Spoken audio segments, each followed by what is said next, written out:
دي متابعة برنامج صورة مصرية. لقاءنا النهارده مع شخصية مصرية محترمة جدا جدا، الدكتورة منى بكري، وهتكلمنا عن موضوع هام جدا الا وهو لا للتنمر.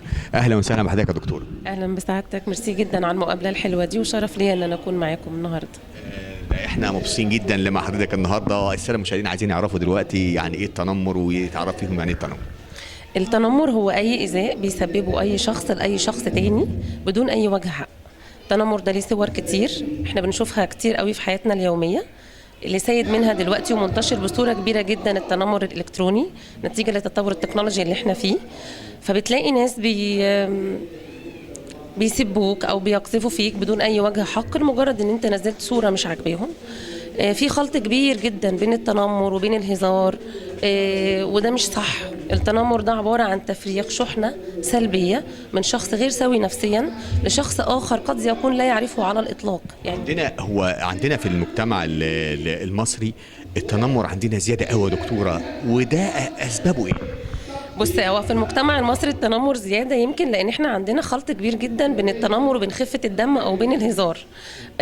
وده لان احنا شعب خفيف الدم بطبعه، بس للاسف هو دلوقتي بقت الناس فاهمها غلط.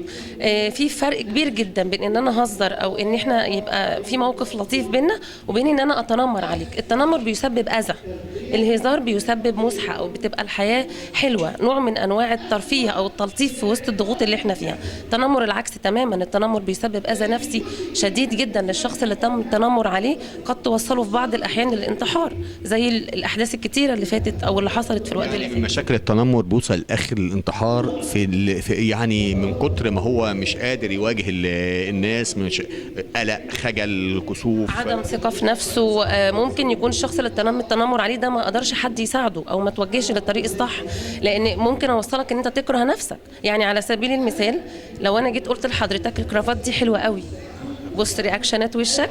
على العكس لو قلت لك على فكره لونها وحش جدا، بص حتى مع ان انت عارف ان انا بهزر ومع ذلك رياكشنات وشك تغيرت. هي ده اللي بيحصل جوايا، انا باخد منك ايموشن. تنمرت عليا يا دكتور. تنمر، بس مش قصدي والله، هنا عشان اوصل للناس بس.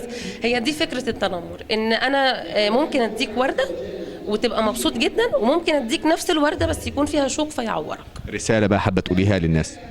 حابة أقول للناس إن يا ريت نكون لطاف مع بعض، لأن بجد إحنا في وقت محتاجين إن إحنا نكون إيد واحدة، إن إحنا نرجع قيمنا الجميلة اللي تربينا عليها. وإحنا في ليلة مهمة جدا، وهي ليلة جبر الخواطر، تم فيها جبر خاطر رسول الله عليه أفضل الصلاة والسلام، وهي ليلة الإسراء والمعراج. فمن باب أولى إن إحنا نقتدي برسولنا الكريم عليه أفضل الصلاة والسلام، ونجبر بخاطر بعض. وحقيقي لا للتنمر، لأنه عادة سيئة جدا ودخيلة علينا كمجتمع عربي ومصري على وجه الخصوص. شكرا جزيلا دكتور على هذا اللقاء. اعزائي المشاهدين متابعي برنامج صوره مصريه، لا للتنمر، ودي دعوه عامه لكل الشعب، لا للتنمر. وطبعا ديننا نهانا عن ذلك، وقال لا يسخر قوم من قوم عسى ان يكونوا خيرا منهم، ولا نساء من نساء عسى ان يكن خيرا منهن. ومن هنا قولوا دعوه عامه لا للتنمر. اشكركم، ولقاء جديد وبرنامجكم صوره مصريه.